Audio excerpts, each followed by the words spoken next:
can shape your vision to anything our imagination can conceive. For the next hour, we will control all that you see and hear.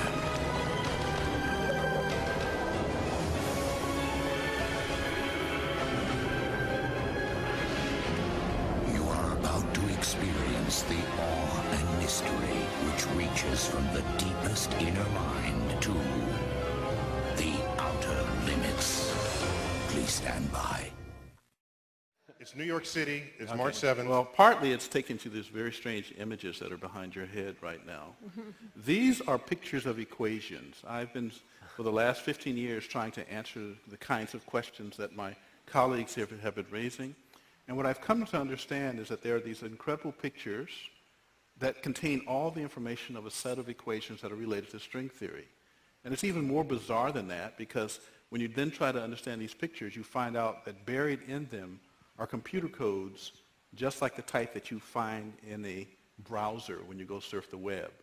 You're saying your attempt to understand the fundamental operations of nature leads you to a set of equations that are indistinguishable from the equations that drive search engines and browsers on our computers. That is correct. So wait, I have to just be silent for a minute here. So you're saying as you dig deeper, you find computer code writ in the fabric of the cosmos. Into the equations that we want to use to describe the cosmos, yes. Computer code. Computer code, strings of bits of ones and zeros.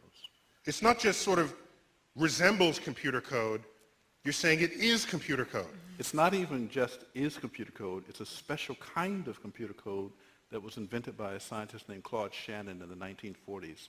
That's what we find very, very deeply inside the equations that occur in string theory and in general in systems that we can say are supersymmetric. Some of those codes are showing on the screen behind you right now. They don't look like codes, but these pictures, which we call adinkras, are graphical representations of sets of equations that are based on codes. That in the description of our universe, that is a supersymmetrical universe, which we were going to test in the LHC. If you believe that description, I can show you the presence of these codes. That's my statement. Do you have any predictions in your ideas or any ways to test any of your ideas any more than, say, the guy over on the screen? The work that I'm doing is, in fact, so theoretical that we don't understand yet whether it is even possible to complete the program. We have found these strange graphs. We know that they are equivalent to equations, and we have found in these equations computer codes. And so that's where we are right now. So I cannot give you a prediction. This work is less than 2 years old. But it's not that you recognize that you will need a prediction in order to. Someone recently asked me, said, well, you don't care about experiments, do you? And I said, no, that's exactly wrong, because you see, I have spent my career as a researcher worrying about supersymmetry. I would want to see an experiment before I shuffle off this mortal coil so that I know that I did not waste my entire professional life. This is towards Dr. Gates. I'm curious about your theory. You say there's computer code in these equations. Now, computer code is generally just instructions for a processor. And I'm curious as to what the instructions you're finding are. And if you're not sure what's to say that it's actually computer code, I mean, theoretically, the number pi has all the data that's ever existed. Well, we say that they're computer codes. You mean the digits in pi? Yes. Yes. Okay. We say they're computer codes, first of all, because the structure of the equation is such that they dictate that there are certain things that are actually strings of ones and zeros. That's just digital data. But it's not just random ones and zeros. As I mentioned earlier, let me talk about something that you probably do every day, but I don't know if you're a computer scientist or not. Most of us sit at our... Sounds that kind of fluency, I said. Okay, well, most of us sit at our computer screens and we type on the keyboards, and we then send these, if we're using a browser, we're sending strings of ones and zeros elsewhere. But on the other hand, in the transmission process, there's always some fluctuations. So 0 that you type here because of static in line might be read as a 1 at the other end and vice versa. And so in fact, when you sit and type on the keyboard, your computer's doing something behind your back. Namely, it throws in a bunch of extra ones and zeros and these things are called error-correcting codes, so that the computer at the other end can look at the whole collection of what you typed plus what was sent and figure out if there were bits that were being flipped back and forth. And that's how you get accurate transmission of digital data. Among the codes that are used for this purpose are a special class of codes that are called block linear self-dual error-correcting codes. They were first, in fact, the Shannon extended checksum code is an example of one of these things.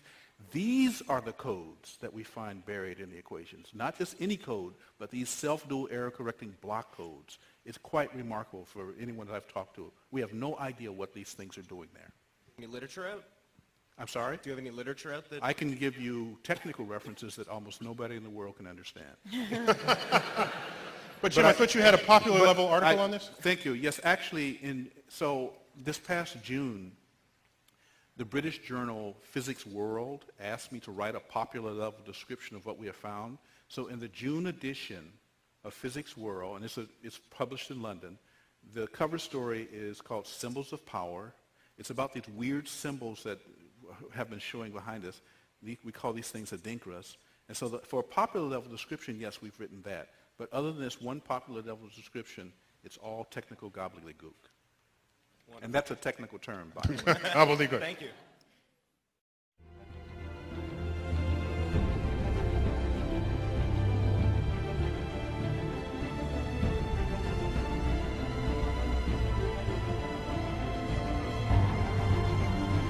There's a philosopher at Oxford, Nick Bostrom.